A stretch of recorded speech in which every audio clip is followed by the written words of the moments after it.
Yeah, I just wanted again, I just want to check that the audio's set up and working.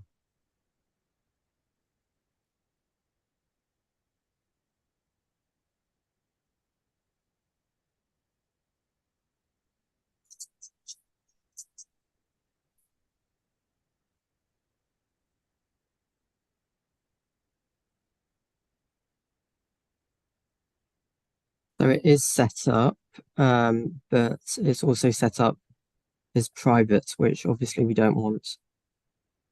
Apologies for this. There's always something, isn't there? Yeah. Oh, that's okay. I'm just lit sorry about being overly thorough. I think we are good to go, but I'm just going to check on my phone as well.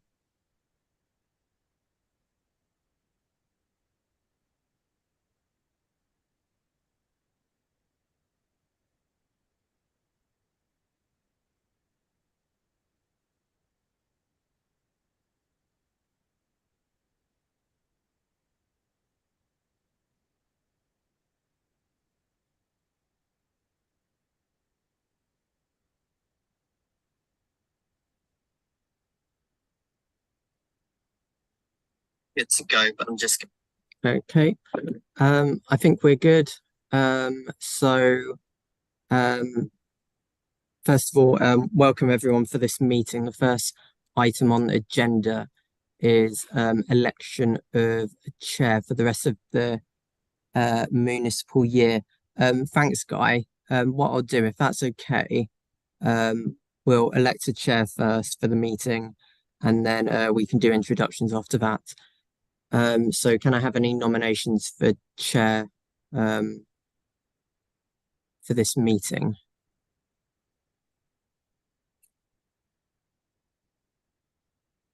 And just to make it clear, I'm looking at councillors here rather than officers. Well, I hated the awkward silence last time, and I refuse to bear another awkward silence now. So if no one else particularly wants it, I'll volunteer. Perfect. And I presume some another councillor is happy to second. I will second that, Eddie I'll second Victoria that. Wheeler. Perfect. Thank you. Okay, I'm going to hand over to Councillor Gilby then. Thank you, Guy. Thank you. Well, as a bit of housekeeping, I suggest that as we obviously have a lot of first-time attendees to our group, some of whom wouldn't have been able to attend the last meeting, I suggest we do that most favoured of things, which is a round robin of introductions. So I'm going to look through my screen here and call out some names. And if you could just quickly give a line about who you are and in what capacity you represent, that would be fantastic. So, Eddie, as you're the first person who spoke, you're first on the list. Thank you all. I'm clerking the meeting today, taking over from Catherine for this meeting. And I'm sorry, Heath Borough Council, I should say. Thank you. We have two Victorias here. I'll start whichever one of you would like to call out first. Oh, I'll go first, Victoria Wheeler. And I am a borough councillor at Surrey Heath, and I represent Windlesham and Chobham Ward, so therefore well surrounded by Heath. Thank you. Hi, thank you, Victoria. I couldn't get myself off mute. Hiya, I'm Victoria. I'm the team leader for the Sound Project, which means I will be talking about a bit later. Thank you. Councillor Glenn. Thank you. Councillor Jonathan Glenn, I've been on this board right from the beginning. I don't tend to take part in the actual board meetings very much because I represent Hampshire County Council and we are the banker. So we tend to liaise with the Arling Close more than anything else. And I've been a councillor for about 26 years. Thank you. Sarah Bunce. Hi, I'm Sarah Bunce. I'm the Communications Officer for the Thames Basin Heath Partnership, or the SAM team. I've been with the project about 8, going on 9 years. Thank you. Stephen Rudd. Hello, yes, I'm Stephen Rudd. I'm one of the managers in the Thames Solent team in Natural England, and I have responsibility for the SAM team. Thank you. Thank you. Councillor Radley. So I'm Councillor Radley. I'm with Hart District Council, and just like Councillor Glenn, I've been on this since the inception at the very, very start, and it's been a very interesting ride. Thank you, James. Councillor Heath. Morning, Marissa. I'm Surrey County Council's Cabinet Member for Environment. Thank you. Zoe Shorter. Hi, I'm Zoe Shorter. I'm the Senior Warden for the SAM team. Thank you. John Devonshire.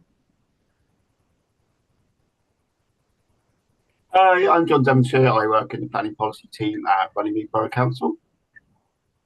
Thank you. Sylvia White. Oh, you're on mute, Sylvia. Hi. Yes, I'm also from Runnymede Borough Council. I'm a borough councillor. My ward is Longcross, Lyne and Chertsey South, so it includes the new, as of yet built garden village in Longcross, which backs onto Chobham Common. Thank you. You're the other side of me. Yes. Thank you. Jenny Wadham. Hiya, I'm Jenny Wadham. I'm Finance Business Partner with Hampshire County Council, and I'm here representing Hampshire's administrative body. So I'll be presenting the finance reports a little later on the agenda. Excellent. Thank you. Duncan Fisher.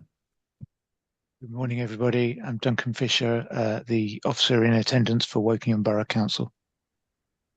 Thank you. Dan Knowles.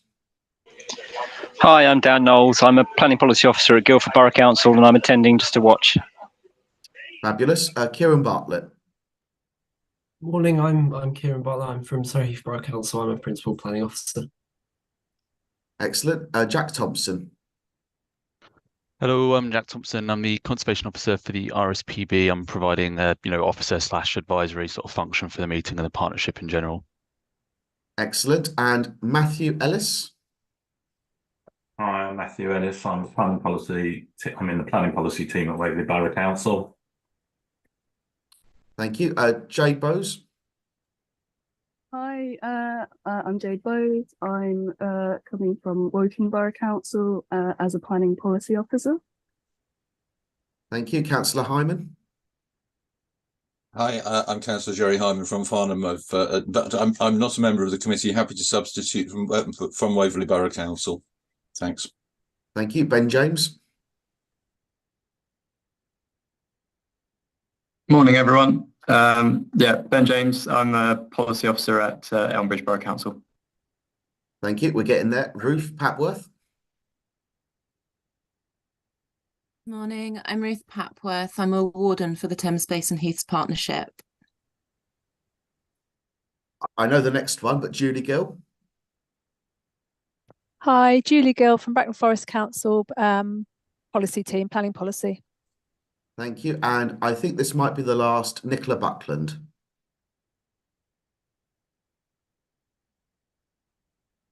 Nicola Buckland? Oh. Well, I shall be, that might have been an anticlimactic end, but I will suffice by giving my introduction. I am Councillor Gilby. I am the Executive Member for Planning and Transport at Bracknell Forest Council. If I've missed anyone, obviously please do shout. Otherwise, we will get into the business of the meeting. The first item of the agenda is to approve the minutes of the last meeting, which was held on July 5th. Let's do this properly. First of all, can anyone second those minutes, please? I'll obviously have to propose them. Don't all rush at once. Anyone wants a second? I'm happy to I can second them. I'll let Sylvia do it. Thank you. Thank you, Sylvia. In that case, any questions, comments on the minutes? No, well, in that case, unless anyone wants to suddenly roar out in disapproval, we will take the minutes as approved. So thank you. We then move on to the next agenda item, which is agenda item 4, which is to receive an update from Ruth Shelton, Natural England, on the process of the Strategic Access Management and Monitoring Project. So, Ruth, all over to, was Ruth here? No, Ruth's not here today. Victoria Heath is on the call, is going to be providing the majority of the update. But Fabulous. if it's okay, I would like to start on behalf of the SAM team, if that's okay. Go ahead. Thank you. Yeah, thank you. As I said, I don't want to speak for very long, but I've just my name's Stephen Rudd. I'm one of the managers in the Thames Solent team in Natural England. And as I said, I have responsibility for the SAM team. We've been working with them for about 3.5 years now.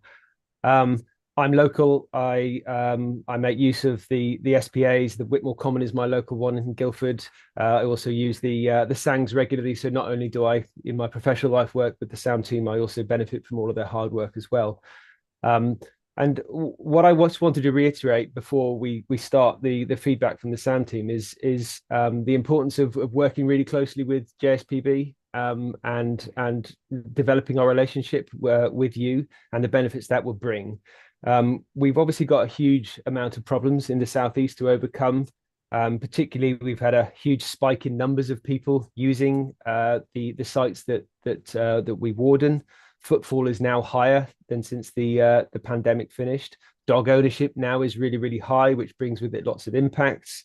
And there's still a very large number of people that we're meeting that don't know about the Thames Basin Heaths project.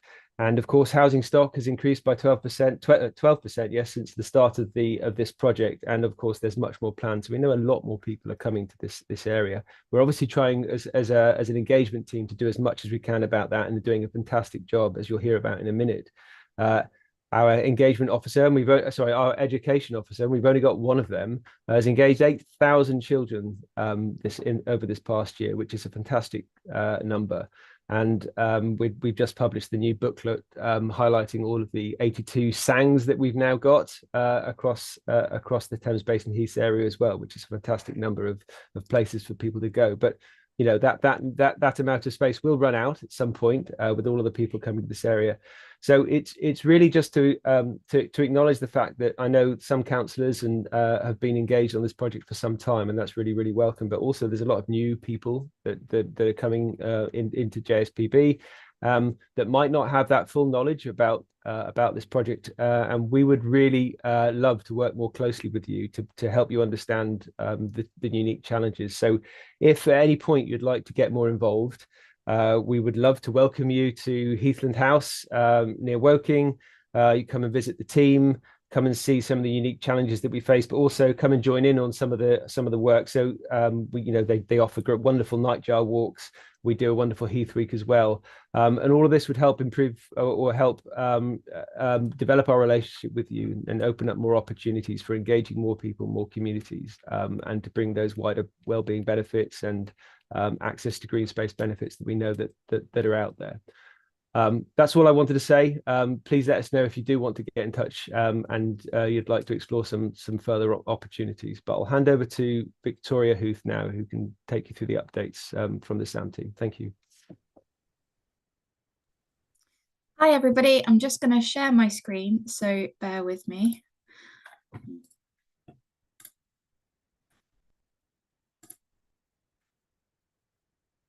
There we go. Can everybody see just the presentation? Yes. Okay, absolutely fantastic. Good. So good morning, everybody. I will be updating you about the Thames Basin Heath Partnership Strategic Access Management and Monitoring Project. It's a bit of a mouthful, so we call it TBHP SAM project. So the last update was in July this year. So we'll be giving an update since then. So my name is Victoria and I am the team leader of the project. I'll pass you over to Zoe.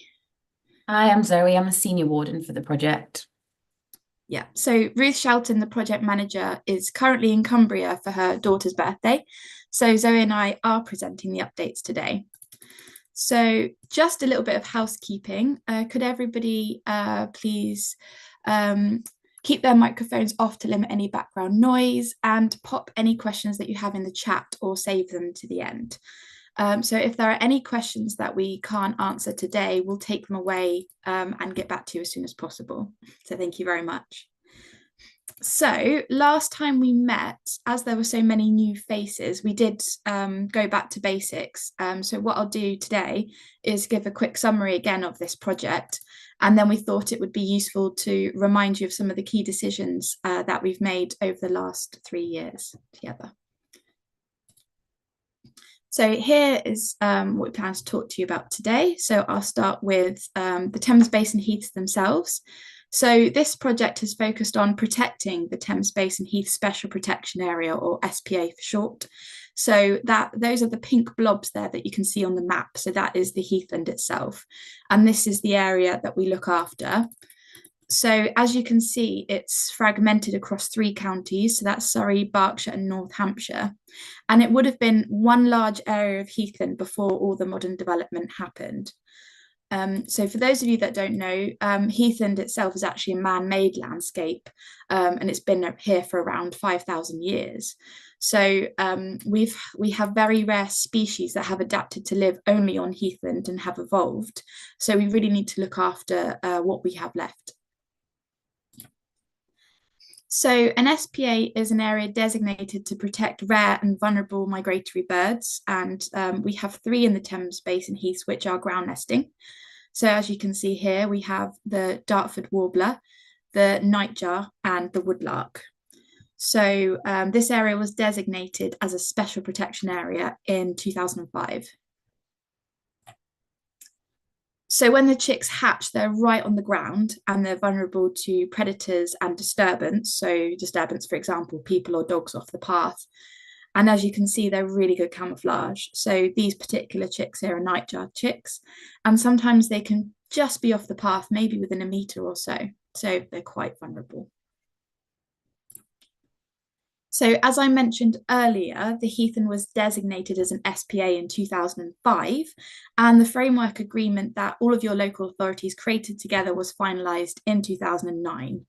So a 15-year agreement was signed in 2011 by all parties involved. And as we enter the final few years of that agreement, it's really good to reflect on successes and challenges. So the framework agreement identified a 5-kilometre buffer zone, and you can see that with the blue dotted line around the red blobs there, which is the heathland. So every development which occurs within this 5-kilometre buffer zone has to contribute to the project in terms of mitigation, and I'll give you some more details about that in the next slide. So no new residential development is allowed within 400 metres of the SPA.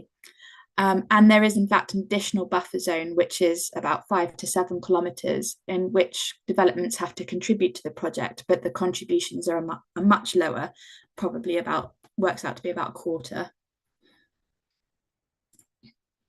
So the strategy is twofold.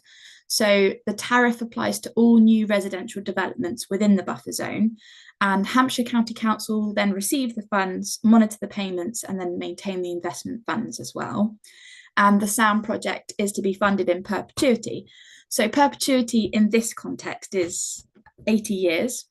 And also the second prong is the SANGs, or the Suitable Alternative Natural Green Spaces. So we call them SANGs for short.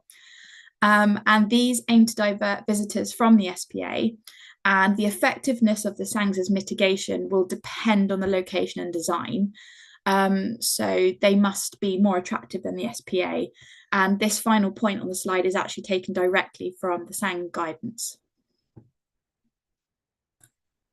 So here are members of our partnership. So we refer to this group as the Access Management and Monitoring Partnership, or AMP for short. And we host a meeting for the partnership each quarter, and we theme the meetings to meet the needs of the partnership as well.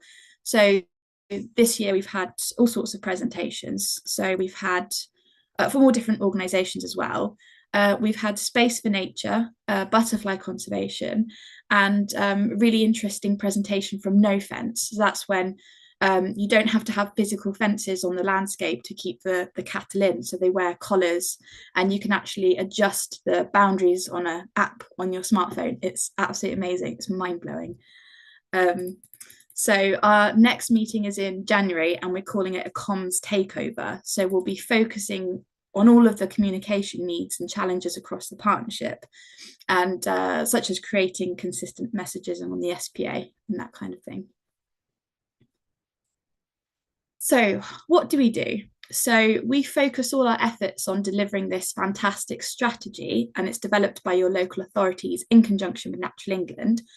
So we captured that here in the team plan, And if you follow it round clockwise, you can see that we want everyone in the buffer zone across Surrey, Hampshire, Berkshire to connect, respect, and protect their heathland. And we'll enable this using engagement, education, and monitoring to deliver the 3 key messages. So that these 3 key messages are: please keep to the path, be wildfire aware, and be aware of the green space on your doorstep, which is how we refer to SANGs. So we've developed signage to convey the please stick to the path message as clearly as possible. So this signage has been adopted by all of the land management partners, and we're really keen to present a unified message across the SPA. This aids understanding and promotes responsible behaviour amongst members of the public. So here you can see the team putting up the signs. So Heath and Hounds, I'll talk about Heath and Hounds. It's a project within Thames Basin Heath Partnership. So the last SPA visitor survey conducted in 2018 informed us that almost 75% of those interviewed had at least one dog. So, and there has actually been a large increase in dog ownership since the pandemic as well. So dog walkers are our largest audience, as you can understand. And we tailor our messages to them by asking for #pause on the path, please. So the fire and rescue services we work with also have canine fire awareness helpers too. And they're really popular at, different events where we bring that canine fire rescue dog to. So the SANGs are designed with dog owners in mind. And the Heath and Hounds project is mainly run by one of our wardens, Joe Wilshire, and this focuses on engaging with the dog walkers. When wardening as Heath and Hounds, there's a separate uniform, so this is bright blue, so it's quite obvious and quite distinct from the burgundy colour that the normal wardens wear. And Heath and Hounds works with dog owners to deliver our key messages by showing and understanding and offering advice to them. And also responsible dog ownership is encouraged by speaking to people about why it's important, and also we reward good behaviour. So wardens give out free dog poo bags and treats as well to encourage dog walkers to become members. So members must sign up to the Good Dog Guide. So we currently have 1,636 members. And Heath and Hound members do get benefits, so they're often the first to hear about brand new SANGs, and they can take part in competitions to win prizes, for example, Heath and Heroes. So Heath and Heroes. So for this year, we trialled a new approach to spreading our messages. So it's #Heath and Hero champions the great behaviour that we see out on the heaths, and thus increasing the perception that these behaviours are being accepted as the social norm. So Heath and Heroes ran from May to September this year, and we aimed to find a #Heath and Hero each week and share them on Heath and Hounds Facebook page and the TBH Facebook page. So we randomly selected one #Heath and Hero each month to win a prize of a dicky bag. So for those of you that don't know what a dicky bag is, it's a sort of waterproof mini dog poo bin that clips to your belt, so that you don't have to carry the dog poo. And or we gave them a training toy to say thank you for doing the right thing. And we've got a whole gallery of Heath and Heroes on our website.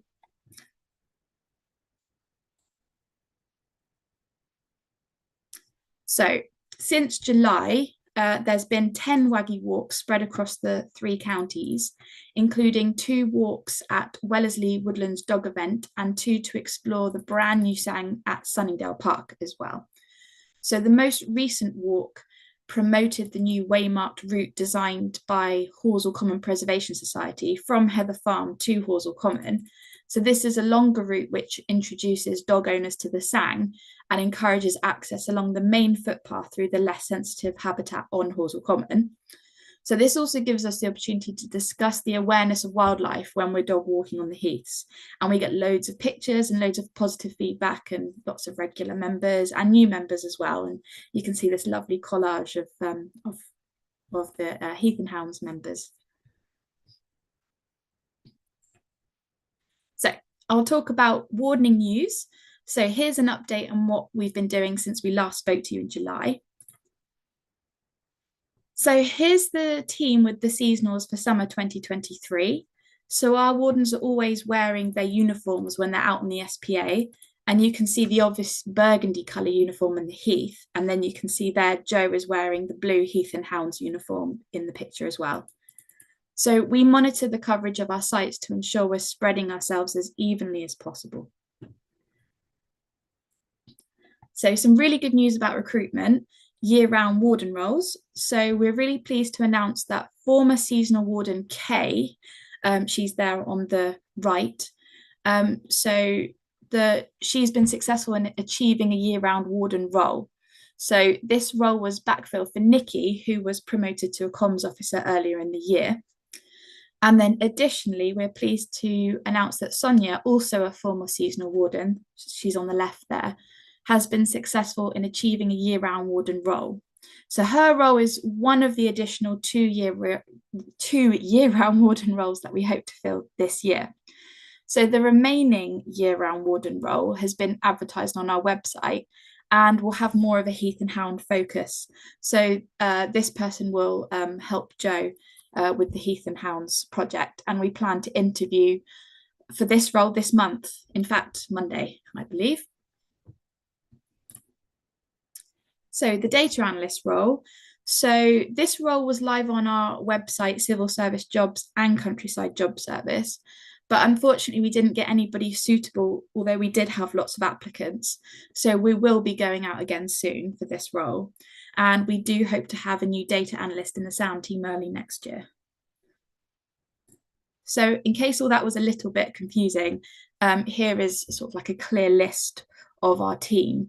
So you can see there the project manager, so that's Ruth Shelton, team leader, which is myself, senior warden, which is Zoe, who will be talking in a minute, two communications officer, Sarah and Nikki, an education officer, Michael, 6 year-round wardens, 1 year-round warden with a more Heath and Hound focus that we're interviewing for next week, coming soon, data analyst coming soon, and 2 seasonal wardens coming soon as well. So we're going to start advertising for those probably this week, and we hope to have them in post March to September this next year.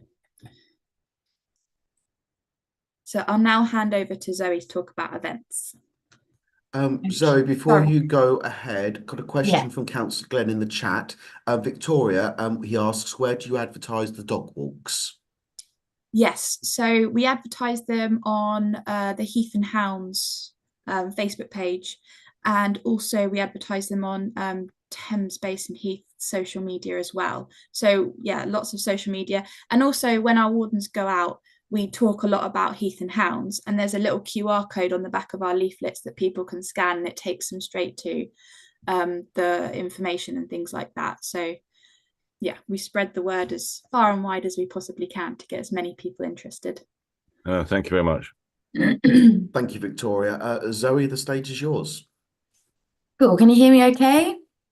We can indeed. Okay, so we've done lots of events this year. I'm going to talk about the ones, not Heath Week first, all the other bits we've been doing. We took part in the first ever National Nature Reserves Week this summer. With Comms Officer Nikki and Seasonal Warden Steve were previously Chobham Common Rangers with Surrey Wildlife Trust. So they hosted a celebrating Chobham Common event to really bring a sense of pride of place, which has proven to be considerably effective in helping people connect with nature on their local reserves. Wardens Ruth and Kay presented to a local church service, speaking to 70 people about our key messages and Heath and wildlife. We're always trying to find new audiences to engage with, so if the councillors know any groups who may be interested, please do let us know. This autumn, we held 3 Halloween events, 1 in each county, and engaged with 225 people using our autumn wildlife spotting sheet that you can see in the pictures, and some other new educational material. We've attended practical conservation work parties on the SPA this autumn with land manager partners. We try our hardest to attend at least one with each partner so we can reach all the volunteers and spread our message further. We've got 2 Christmas events coming up next week, representing both TBH and Heath and Hounds. We've got wreath making going on and also a Heath and Hounds winter walk. And we were in such high demand, we couldn't reach all the Christmas events we were invited to this year. Instead, we held a wreath making workshop for Surrey County Council and Surrey Hills Society so they could run their own wreath making stall at their Christmas event. Sorry, there's a bit of feedback. I think someone's got their mic on. I was just going to say, Councillor Pittock, would you mind please muting your microphone, please? If I can, yeah. Thank you. On to Heath Week, our busiest time of the year. It involves a whole week of educational and interactive events for the public to learn about heathland habitat and rare wildlife. We lead events and also help our partners run their events. We spoke to over 1,200 people face-to-face during Heath Week and reached over 40,000 people on social media during July. This year, we put an extra focus on leading more guided walks for multiple reasons. Firstly, they require fewer staff.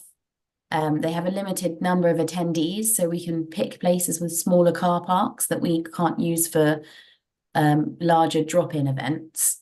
And they allow for a lengthier and higher level of engagement. And as a result, a deeper understanding may be achieved.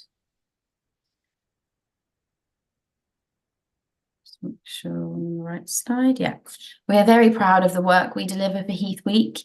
A time to run at the beginning of the school holidays. The emphasis is on free, family-friendly activities to engage children with nature.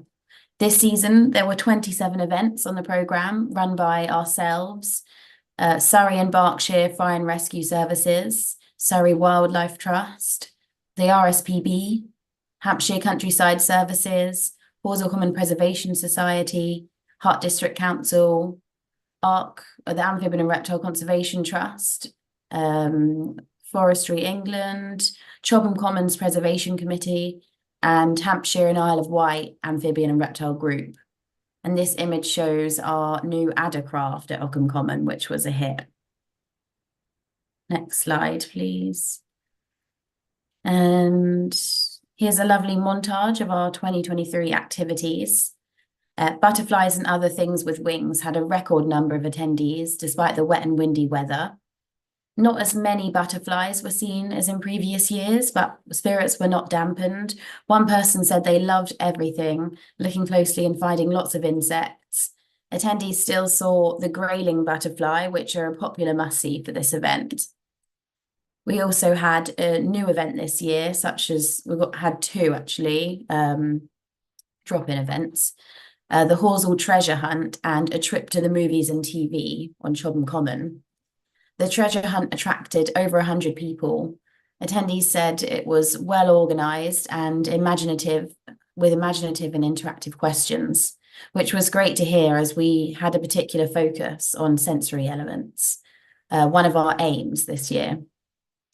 The TV event attracted a different group of people that we wouldn't have otherwise engaged with. People were shown around particular parts of the Chobham Common where popular films and TVs had been filmed, such as Robin Hood, Prince of Thieves. The nightjar walks were hugely popular. They got booked up very quickly, and we aim to have even more to meet the demand next year. So here are the dates for next year. We're hoping to have all of our regular Heath Week events booked in and planned by the end of February. This is to maximise our time spent on heaths during the ground nesting bird season. And we really appreciate any support to help publicise Heath Week and spread the word. But please do feel free to come along to any event, and we'd love to get you involved. So if you would like to come, please reach out. This autumn, we visited 2 mitigation projects as we all have a strong focus on visitor education and engagement. Sharing knowledge and ideas with other similar projects is really useful because we face similar issues. We have been approached by the Crown Estate recently. They'd heard of our excellent success of Heath and Hounds and our way of engaging with people and asked if we could lead a training workshop for their warden team, who are looking to enhance their engagement with dog walkers. This is reassuring that we're leading the way on positive engagement. People look to us for guidance, which shows our work is admired. So working with the MOD are the largest single landowner on the SPA, owning over 50% of the area. The SAM team were invited to present our project at the MOD Access Forum in October. We were given the whole afternoon and spoke to a number of partners of the MOD, including the Respect the Range campaign, where we realised that having joint pop-ups could be hugely beneficial. Important key messages that we both want to convey to the public coincide, like sticking to paths, being wildfire aware, and just picking up after your dog. The Access Forum were hugely impressed by the SAM project. And here's a quote from the Defence Infrastructure Organisation. The TBH conservation work is vitally important on the Defence Training Estate. TBHP do attend our conservation meetings, so on a positive note, their presence on the ground and interaction with the public is very useful, particularly during the summer months, and they provide an additional conduit for communication. Okay, passing back to Victoria now for education. Thank you very much, Zoe. Thank you. So yes, I'll be talking about education. So our Amazing Heathlands is the name of our Heathland Focus Schools programme, and it's run by Michael Jones. So some of you may have heard of him, and he's our Education and Engagement Officer. So the aim of the programme is to meaningfully connect school children and their teachers to wildlife and their local heathlands through fun and engaging activities, so it keeps them interested. So children are inspired to take an active role in protecting our heathlands, from minimising disturbance to ground nesting birds to reducing wildfire. And also they get involved in biological recording through things like citizen science. So I'll be talking about junior citizen a bit later on in the slides. So this is what, we're really proud about this. These are our amazing education stats.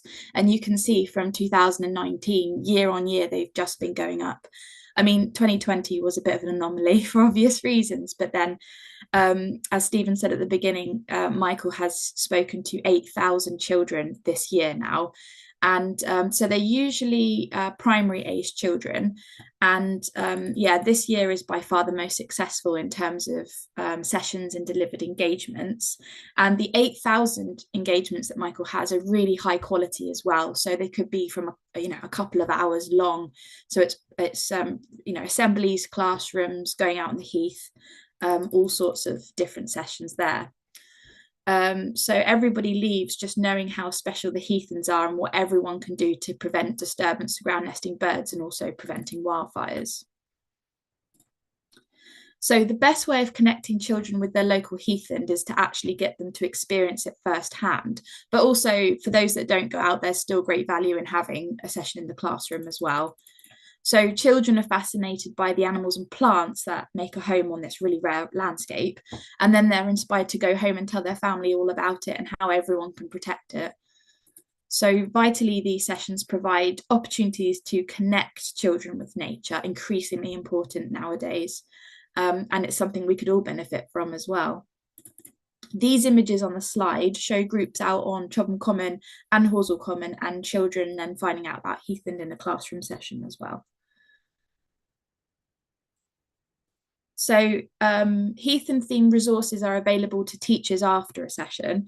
So these have been carefully designed to meet curriculum aims, and they embed the heathland within the curriculum as well. So you've got food chains. I mean, a lot of the time when you go into schools, food chains might focus on the desert or Antarctica or, different things like that, polar bears. But we've actually, Michael's actually made it about heathland. So that's really good.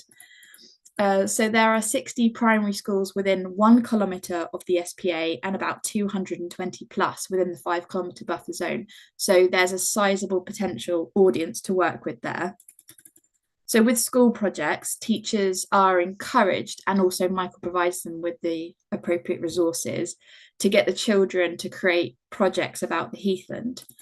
So therefore, this turns a one-off visit with Michael into a longer-term learning experience, and they're more likely to remember it and the key messages.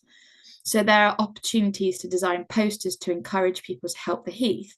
And then some of these are actually displayed on the SPA as well. So his really good, he gets really good feedback all the time. So it's been really positive. So this is a really positive quote from staff. So as you can see, they said it's been a huge success. And also to students as well. So you can see there's a couple of quotes from very young children that are doing Key Stage 1 and Key Stage 2. So junior citizen. So through Junior Citizen programme this year, Michael has taught over 3,000 children and their teachers about their local heathlands wildfires and how to avoid them, and especially what to do if they spot a wildfire. So find a safe space and ring 999. So at the end of each event, children are asked to design a poster about something they've learnt during their sessions. So it's all sorts of people there. It's all about safety. So Michael's there talking about wildfire. There are other people talking about safety on the railway, police, ambulance, all sorts of things. But they're asked to design a poster at the end. And the past 2 events, the winners have actually designed posters about Heath and wildfire. So Michael was really pleased about that. And that's a ringing endorsement for the sessions too. So Michael is currently investigating opportunities to start new junior citizen events in new areas across the Thames Basin Heath area. So if you'd like to come to the event, if you'd like the event to come to your borough, please do get in touch. And lastly, I want to talk about the Noticing Nature Wellbeing Walks. So in collaboration with Farnham Primary Care Network, Michael has launched weekly Noticing Nature Walks at Caesars Camp. So that's near Aldershot. And one of our newest wardens, Kay, has also delivered some of these walks. So the idea of these wellbeing walks is to get local people out enjoying their wonderful heath and on their doorstep. And they're advertised directly in the local community and in community centres and also GP surgeries too. So in addition to the undoubted wellbeing benefits of the walks, connecting people with their local heathland encourages them to look after the heathland by taking ownership of the special habitat and reaches audiences that you may not have reached before as well. So they can then encourage others to get involved and help protect the landscape. So I'm going to talk about communications. So this is really... Victoria, before you carry on, just a couple of questions in the chat, although I think you've really answered the first one. Okay. The first one is, have we looked to engage with mental health trusts to encourage and advertise the walks that are run? I think you've pretty much covered that, but I'll let you add anything to that if there's anything additional. The second question is, do we specifically encourage people to walk dogs on sangs? Could we have maps of where these are at car parks? So with the first one's really interesting. I can take that away and double check with Michael to see if he's been doing that. I mean, there's always different opportunities to advertise these wellbeing walks. And the second question was about dogs. Sorry, could you repeat that? The question was, do we specifically encourage people to walk dogs on sangs? Could we have maps of where these are at car parks? Yes, so we do specifically encourage people. We encourage the sangs. We have on each SPA, we started a new thing this year where Sarah had these posters printed out saying, "Have you looked at these green spaces?" Sort of on the entrance of the SPA. And then the wardens then give out the green space on your doorstep leaflets I'm going to talk about in a minute as well. And then on our website, I'm going to talk about in a minute, we have a whole directory of sangs as well.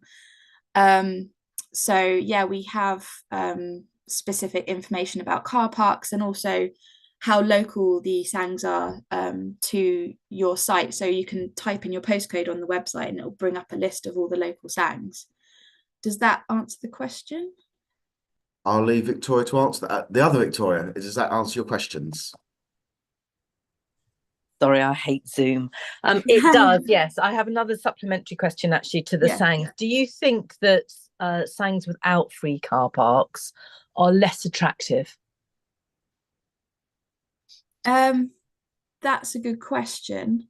We do hope that sang car parks are mainly free, at least for a few hours. I wonder if you would be kind enough to just write to me on that. Yeah. I have to say I've got real concerns about the fact that the main sangs, which is there to offset obviously the Chobham Common, so the one in the middle of the village, they have an hour's free car parking and then they're expected to pay. It's quite a large sangs, it connects quite well, and you can connect to other footpaths from there. So I would be very grateful for a comment on that. Okay. I'm just writing that down. Thank you, Victoria. Okay, thank you. Okay, I will talk about communications. So this is the new green space on your doorstep leaflet that has just come out. I believe it was last week. So this is the new edition that's been published. So before we had 62 sangs, but now this new booklet has 82 sangs. So it's a lot thicker than the previous book that we were giving out. So that it's really exciting.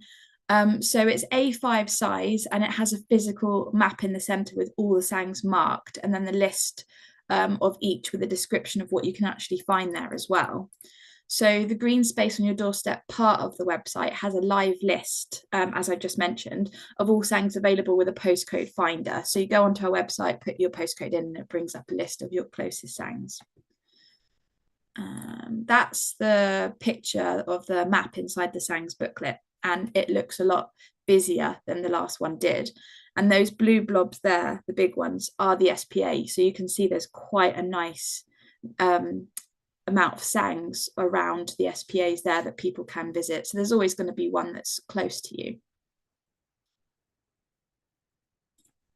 So this is one of our newest sangs. So it's been added to the online green space on your doorstep directory since the last meeting in July. So Sunningdale Park is managed by Berkeley Homes and it's a landscaped parkland and it was once the grounds of Northcote House in Sunningdale within the Royal Borough of Windsor Maidenhead. Really beautiful autumn colours there. So this gives you an indication of our social media reach and website reach as well across 2022 and 2023. So you notice that the social media engagement is at its highest during February and March. So this is when we're actually talking to people and reminding them about keeping to paths because of the ground nesting bird season. And then you can see a massive spike again in July. And this is when we advertise Heath Week, which is our busiest week of the year. So this is exactly what we're aiming for. So that's great. So we've reached over about 33,000 accounts on Facebook alone during March 2023 and over 39,000 on Facebook alone during July. So that's a huge reach of people. We have noticed a drop off with Twitter audiences recently. So social media reach far outstrips the number of followers we have. So we work hard to make our channel something that people will find interesting and useful. So as this slide shows, our Facebook following is the largest, so that's shown in orange, and it's still actually growing at the fastest rate as well. So that currently stands at just under 2,000. So Twitter is in grey, it's levelling off, but it's just over 1,000. And we're actually working really hard to build the Instagram following. And although it's the smallest audience, you can see that it's growing really well. So about 800. So I'll pass you back to Zoe, unless there are any questions about that section. Okay. Zoe. So on to monitoring. Our data analyst, Dr. Daria Dadham, used to do these things, but she's now left. And we're in the process of recruiting, but in her absence, we're continuing to do the winter survey work. Next slide, please. So the number of interactions per hour were higher in all but 1 month in 2023, which was August, than in the previous year, which you can see in this figure. May 23 saw the highest interactions per hour ever recorded for the month. At that time, it was also the second highest interaction per hour ever recorded for a month, only behind the record of July 22. This July's results were particularly impressive, with over 5.5 interactions on average per hour compared to 3.8 in 2022, a new record for the team. Figure 2 shows the average percentage of monthly interactions with members of the public that were already aware of the SAM project since March 2018. On average, 28% of individuals encountered whilst normal wardening between June and August this year said they were already aware of the project. This figure was virtually unchanged from the period of March to May 2023, but still lower than the pre-pandemic average of 35% between March 2018 and February 2020. However, with the increase in numbers of users on the SPA since the pandemic began, it's not surprising that a lower proportion of people had previously interacted with the team. This really validates our work and the need for us to be present on the Heaths, engaging with the influx of users we haven't already reached. We hope to increase awareness back to its pre-pandemic average soon. Next slide, please. We completed summer SANG surveys for the first time this year, 78 in total. This is so we could compare it to the winter surveys. However, it did take up time during the ground nesting bird season, so we will consider aligning it with the SPA visitor survey next time. We're doing 80 winter SANG surveys this winter, and they are well underway.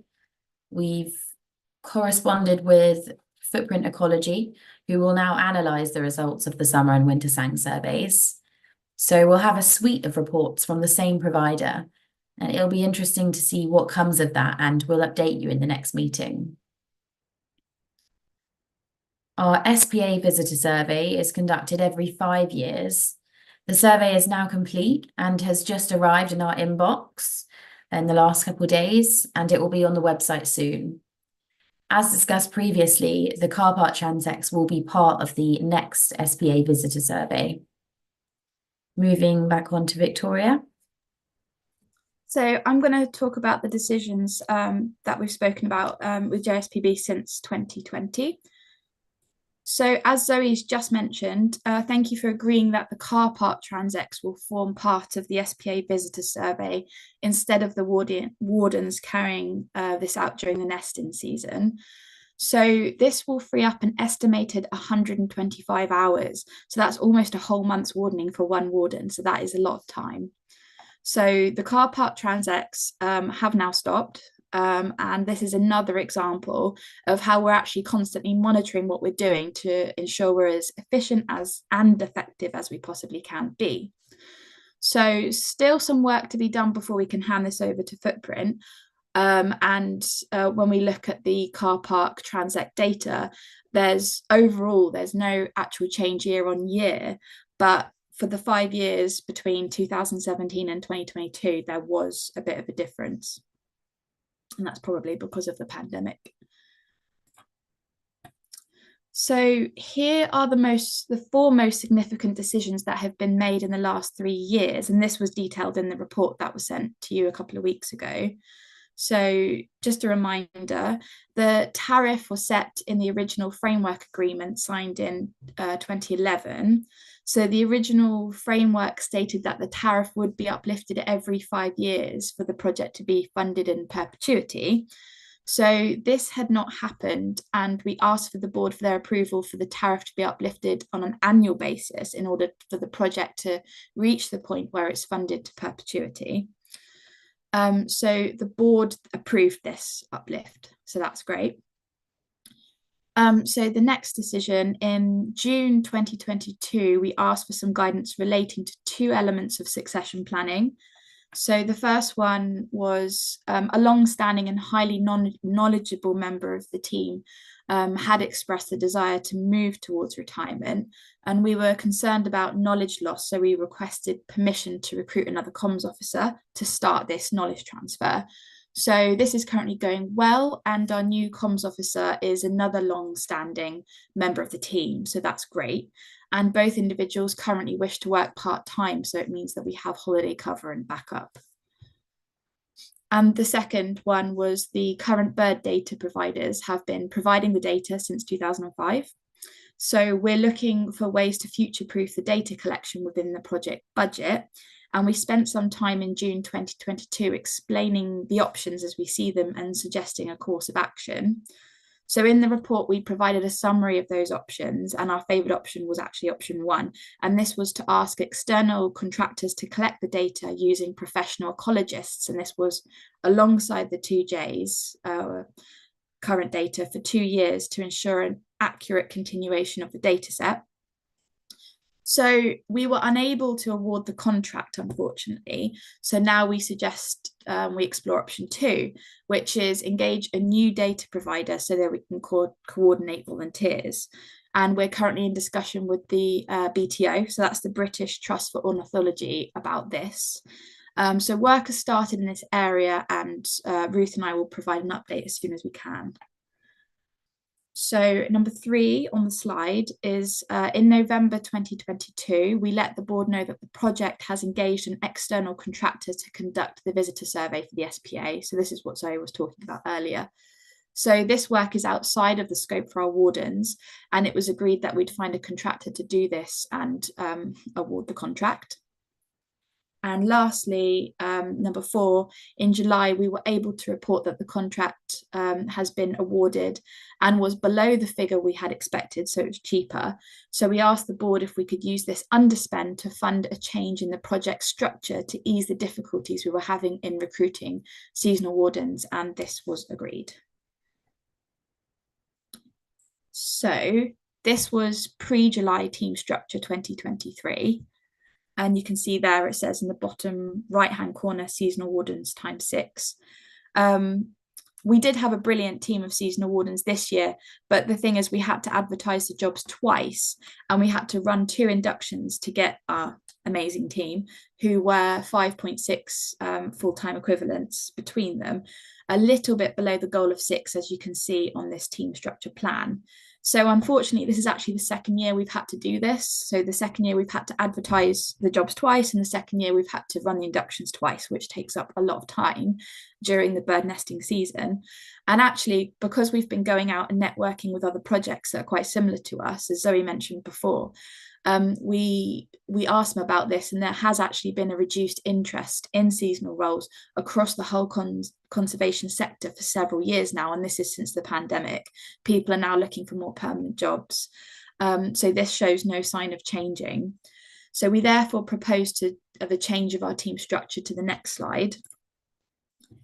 And as you can see there, it says 2 seasonal wardens, and then it's the 3 permanent year-round wardens there, so that we think that will be a lot easier in recruiting. Lastly, I'll talk about finance. So here you can see this is Ruth's forecast of project costs, and this does assume an annual 10% increase in line with recent rises in inflation. And it also includes a speculative cost of £100,000 for the bird data collection for 2024-25, and then 25 and 26, as you can see there on the slide. So because this is Ruth's forecast and she's not here today, if you do require any further detail of any of this, she would be more than happy to provide it. And can we please minute the members' support of these decisions and resultant costs? That would be great. Thank you.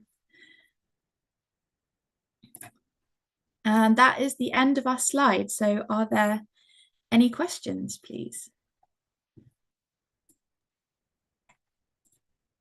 Questions, comments, anyone? No? Well, I would just like to say, Victoria and Zoe, that was an excellent presentation, an awful lot to work through. And I think the enthusiasm that you bring into this really shows. I suppose I just have a couple of questions. I mean, just to change the tone for a little bit. Obviously, we've talked a little bit about the positives that we're facing, but it might be nice to have a summary of some of the ongoing challenges that you and your team face. And the second question is, what role can and do ordinary volunteers play in the project? Thank you. Okay, so the So challenge. there are also, sorry, just before, there are also a couple of questions in the chat. Okay, we'll go with questions asked first, and then I'll read the ones in the chats. But thank you, Victoria. Okay, sure. So yeah, there are quite a few challenges, especially, since the pandemic. So more and more people are actually going out on the heathlands, and more people have dogs, and less people have actually heard of us. So I think Zoe was talking about in one of the slides that it used to be on average about 28% of people that, 35% of people that had heard of us, but now it's gone down to 28. So when you get more people out on heathlands and places that they've not been before, a lot of them aren't even aware of the countryside code or the bylaws at all. And so there's all sorts of challenges in terms of recreation. And then there's things where they still believe they can sort of stick and flick and things like that. And when they go out on the SPA, because some places look different, so Forestry England places look different to Heathland, they don't realise that it's the same kind of place with the same kind of birds. And that's why we're doing a comms takeover in January, because we're trying to get that consistent messaging and the consistent signs across the whole of the SPA, so that people know, oh, we're entering a really rare habitat. This is where they're ground nesting birds and where we have to stick to PARs this time of year. So because more and more people are unaware of those things, that's why we're more important than ever to get our message across and protect those vulnerable birds. And then another challenge is also the wildfire awareness. So not a lot of, it's surprising, not a lot of a lot of people do know, but then there's a lot of people that don't know that even a little fire, it's really important to call 999, find a safe space and call 999. And a lot of people will say, oh, they already know about it, or it's only a little fire. But people don't know that a little fire on the heath can spread so fast and burn for days because it goes underground. So that's a huge issue, and we're really trying to get that awareness out there. And so what we've done, so last year we trialed Wildfire Awareness Week for the first time, and this was in Easter, so that we could let people know about the issues with wildfire before Heath Week happened. Because by the time we get to Heath Week, it's almost too late, because we have all the firemen coming and fire engines coming to do the Heath Week events, but then they don't actually turn up because they're attending a wildfire. So the issues like that. So yeah, we're really trying to get in there early. And then Michael trying to get in there especially early with the primary school children, to actually get them to care about the heathland as a child, so that when they're growing up, they really appreciate the heathland and they can bring it home to their families and talk about how special and rare it is. So we get them knowing about it at a very young age. So I think those are probably our main challenges at the moment. And hopefully that answered your question. And also the next question about volunteers, we don't actually use volunteers. So this question has been explored a couple of times, and we were talking to other projects about volunteers as well, but we've decided that because we have quite an important reputation to uphold, it takes a lot of training, and therefore we don't think at the moment it would be a good idea to take on volunteers, because we really want to make sure that everyone is at the same standard and consistent and received all the training, and we can really have that good reputation amongst out there on the heath and talking to the public. Could I just briefly chip in on that, Victoria? Yes. We would quite like to have work experience, wouldn't we? Which Yes. is a different kettle of fish, so that might be something. Thank you, Sarah. I see there's a question in the chat from Victoria. Have we engaged with Royal Holloway / local sixth form colleges / Royal Surrey? Could we offer a residential seasonal role? Well, Victoria, Royal Holloway is close to my heart, and I think it's close to Councillor Heath's heart. So yes, please, yes, that question is on the table. So yeah, that's really interesting. At the moment, Michael has just been talking to primary school children, and he's been slowly, once he's been talked to the primary school children, I think he's slowly going in starting to go into secondary schools. So I don't think, how old is Royal Holloway? Is that sixth form, did you say? It's No, Royal university. Holloway is university. It was actually in relation to it went into the chat some time ago, and it was in relation to your seasonal volunteers. So those colleges in particular that run courses that are likely to have people that may well look to do the job that you're doing, Victoria, at some point in the future, might be a really good place to engage with. I see. Yeah, that's a really good point. We have actually managed to go into places like Merris Wood, and we have done a couple of days showing them around the Heathlands and the SPA because it was part of their project. So something like Royal Holloway would be really interesting. Is it within the SPA 5-kilometre buffer zone, or is it a bit further out? No, it will be within the buffer. Yeah, that's really interesting. That's something I can definitely take back. I mean, if you do have any contacts with Royal Holloway and you know specifically any lecturers that we can contact, that would be absolutely fantastic.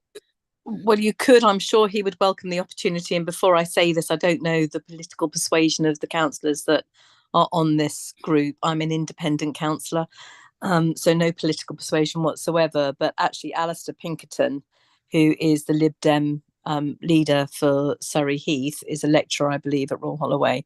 So he might be a really good person to contact to kick it off. Great, thank you very much. I should also point out that you would be well advised to involve Councillor Heath as well, if she's still on the call, because she's a councillor for that area and she has close connections with the university. Even better. Thank you very much. So could you just give me those two names again? Sorry, Councillor Heath, did you say? Marissa Heath, yeah. Yeah. And the other person was? Alistair Pinkerton. Thank you. Victoria, I'm sure I can drop you the emails after the meeting if that's helpful. That's great. Thank you very much. Excellent. I think there was a question from Jerry, but I think Sarah has just answered that. Jerry, are you content with that answer? We will take the silence as a yes. Sorry, that means it's not going to be published until next summer, does it? I mean, can it be if it's just arrived in the inbox now? These are reports which have been come from August, July and August surveys, and it's now December. And I was just wondering whether, if they've arrived, do we have to wait until next summer to be able to see the results? We have particular issues in Waverley with our local plan, and it would be nice to have whatever evidence we've got from them as soon as possible, rather than there'll be presumably other surveys going on next year by the time we receive the results from these. Otherwise, so could they be circulated now if they've? Yeah, we'll be putting them on our website soon. On the Natural England websites? On the TBH partnership website. Thank you very much indeed. That's all right. I've just put a link to the place where we publish all the reports. I've just put it into the chat. As soon as it's available, we'll put it there.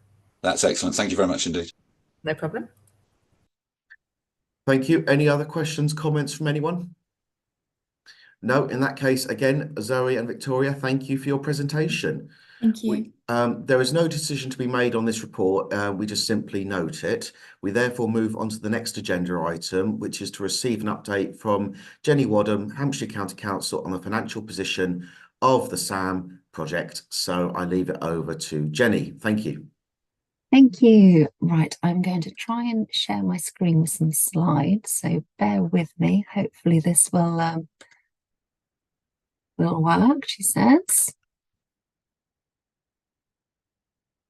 So hopefully they just start from the beginning. Okay. So there's two reports from me today. One is on behalf of Hampshire County Council as an administrative body. So this is the first one. There's then a second agenda item where I'll be presenting a report on behalf of the investment working group. So just sticking with the finance report first, thought it would be helpful to go through the financial aims of the project. And essentially it's to be able to fund the project in perpetuity, which is, as Victoria touched on in her presentation, is a period of 80 years from the commencement of the project back in April 2010. It was envisaged that in the early years of the project, we'd have tariff income coming in from developers building houses in the area, but that would tail off.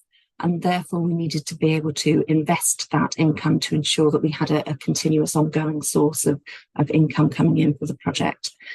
The annual expenditure is mainly Natural England's costs and everything that we've just heard about from Victoria previously, but additionally some annual costs that we have for Hampshire County Council in acting as an administrative body, and also Arlen Close, who we will hear from a little bit later on the agenda as the independent financial advisors to the project. There are two bank accounts, if you like, for the project. The first is the maintenance fund, which is to fund the annual expenditure of the project. That balance has been maintained at a level of £1.5 million. So we will draw or contribute to the endowment fund as needed to keep it at that level. And that level was intended to cover 3 years of annual expenditure. Obviously, annual expenditure has been going up each year, so it's currently equivalent to 2 years worth. And we'll address that as part of the next agenda item. The second bank account is the endowment fund, and that's what we use to generate the ongoing investment income to fund the project in perpetuity. So the current balance, the balance we're projecting to have by the end of the current financial year is £21.3 million, of which £13.5 million is held in investments and £7.7 million is held as cash. And I should just caveat to say that investment value, the £13.5 million, is the value as at March 2023. As I say, we'll hear from Arlen Close a little bit later, and they will give us the current market value of those investments. And we're projecting that the cash balance in the endowment fund will increase to £12 million by March 2026, so the end of 3 financial years' time. So just a little bit more focus on the projection for the current financial year to the end of March 24. So we are expecting to get net income for the year of £2.4 million. And as you can see there, that's broken down by £2.2 million coming in from the tariff income, approximately £500,000 in dividend income, and just under £500,000 in bank interest. Obviously, we're benefiting from the particularly high bank interest rates at the moment. So we have assumed a 5% return. That will be offset by £0.7 million worth of expenditure for the year. So as you can see, the investment income alone for this year is sufficient to fully fund the expected expenditure for the year, and therefore the whole amount of the tariff income can be added to the endowment fund for future investment. Just taking those projections forward, so if we look forward 3 years to the end of March 2026, so that does include the current financial year, and in total across those 3 years, we're expecting to get in £6.5 million worth of tariff income, £1.6 million worth of dividend income, and that's based on a 4% return, and then just under £1 million of bank interest received. And that is using a assumed rate of 5% for the current year, but then dropping down for the following 2 years to 2%, which is what we've been experiencing more usually, I would say. Expenditure for those 3 years, and it's based on the forecast that Natural England had just run through, of about £2.3 million. So overall for that 3-year period, the investment income is still enough to fully fund the expenditure. But if you start to break it down, when we look at those later 2 years, so 24-25 and 25-26, we're about 98%. So it's nearly there that we can fund annual expenditure from the investment income, but not quite in those later 2 years. Just looking at the aim to... Oh, geez. Let me just put the headphones on.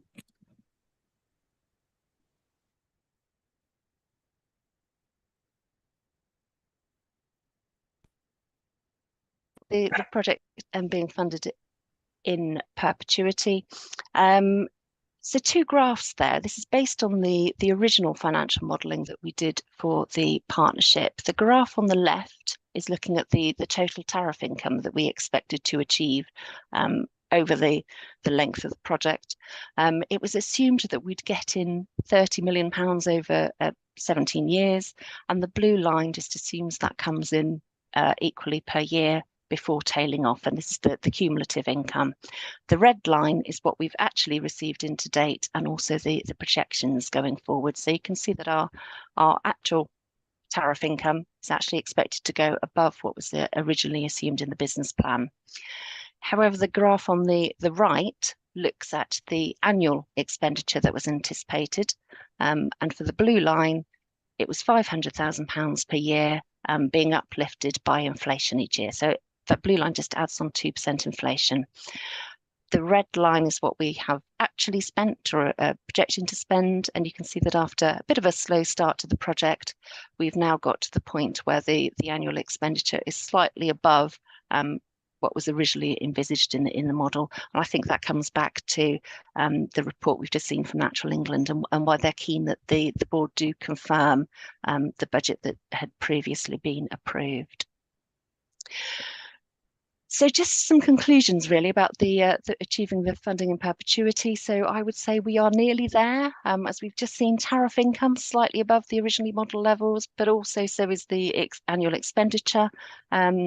Forecast investment income expected to cover 100% of expenditure in 23-24, but dropping down slightly to 98% of the expenditure in the following 2 financial years. So very finely balanced. All the signs are looking very promising that we will achieve the funding in perpetuity, but we can't rest on our laurels and be completely assured just yet. And I will just very quickly flash up the recommendations in the report, and then I will take those down so that I can see everybody. Well, thank you, Jenny. Does anyone have any questions or comments on that report? No, unless I've gone mute. I don't think there's a sudden chorus there, Jenny. So thank you very much for your presentation. As you noted, colleagues, there are 3 recommendations in the report, but all 3 are just simply to note. So unless anyone would like to object in raucous indignation, I think we count those as noted, and we move on to the next agenda item, which is, funny enough, Jenny again, I believe, to report on the investment working group. So Jenny. It is me again. So I have some further slides, so I will try again, and hopefully with success also. So let me just get these going. There we go.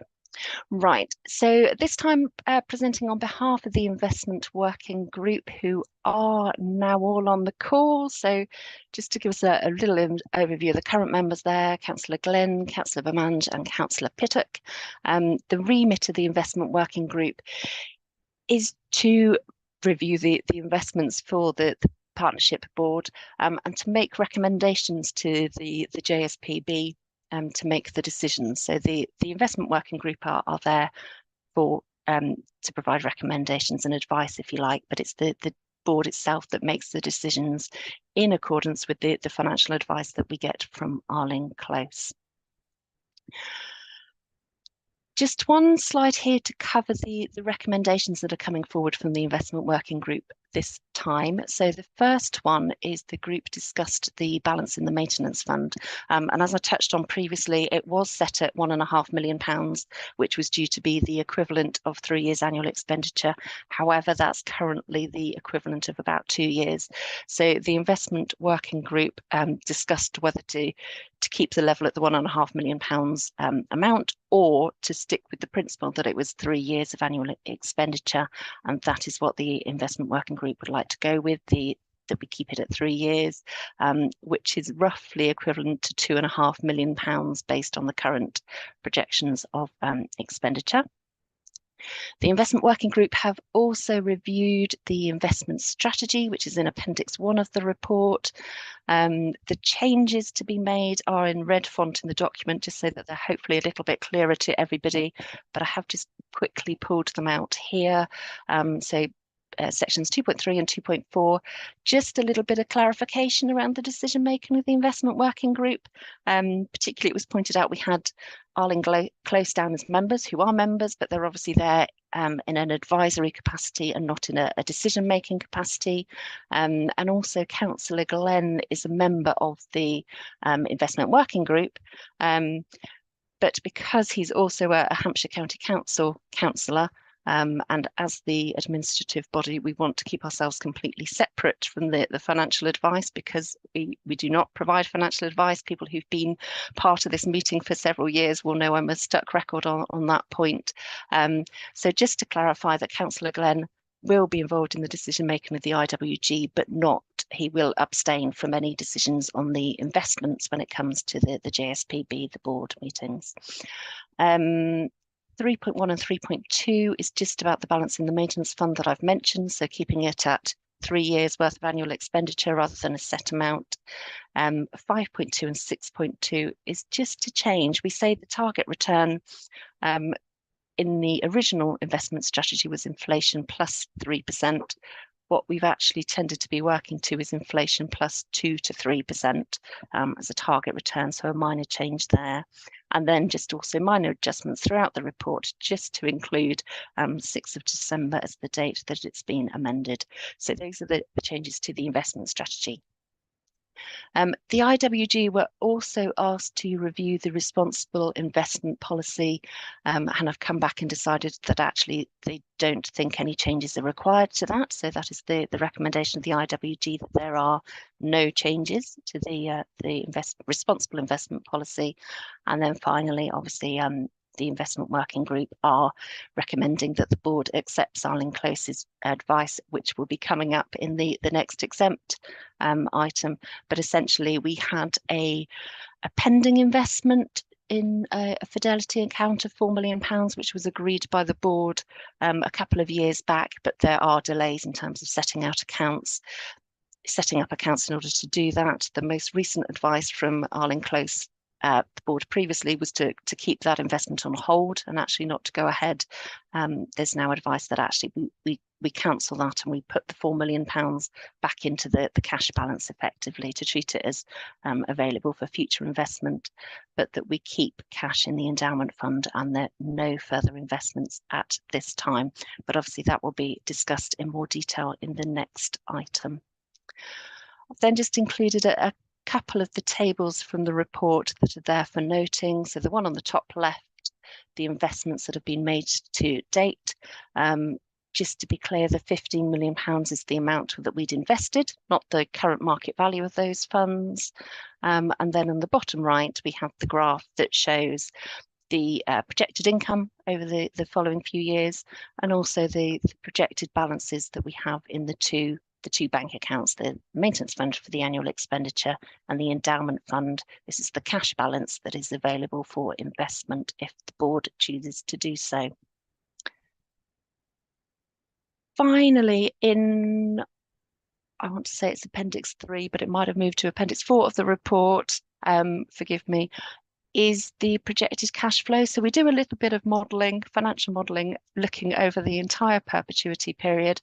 Obviously, these come with huge caveats in that we're trying to project forward 60, 70 years in the future. But it's just to give an indication of where we might be. So as you can see from the table on the left, with a average rate of inflation over that period with 2%, a rate of investment return of 4%, on our dividends, and looking at the projected income we've got coming forwards, the money would last until 2088, 89, which is the graph on the top right. So it almost makes it to the in perpetuity period, just 1 year short. However, if our rate of investment drops by 1 or 2%, obviously the money starts to run out much sooner. So 2070, 71 with 3%, 61, 62 with 2%. So as I say, very high level, just indicative to give an idea of just how finely balanced it is, really. And then finally, I have put all the recommendations in there. There's quite a lot in this report, but again, I will stop sharing so that I can see everybody, and if any members of the IWG would like to add anything. Yes, any questions from colleagues, questions, comments on the report right now as opposed to the recommendation? Anyone? Yes. May I ask, Chairman, whether we've got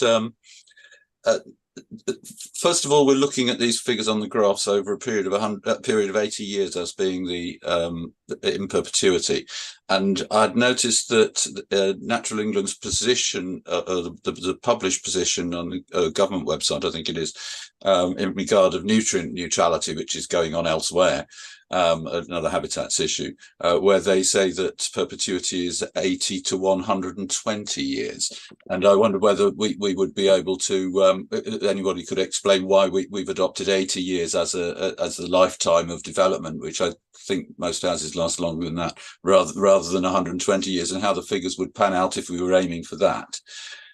In case we need to align ourselves with approaches being taken elsewhere, if 120 or any sort of other number other than 80 is in the number we're going for. Also, this was originally, I think, looking at, I thought it was 45, but our papers say around 55,000 homes that new homes were going to be mitigated. And I wonder whether that was still the number that we're looking to mitigate, because I think local plans that are going through might have a lot more than that.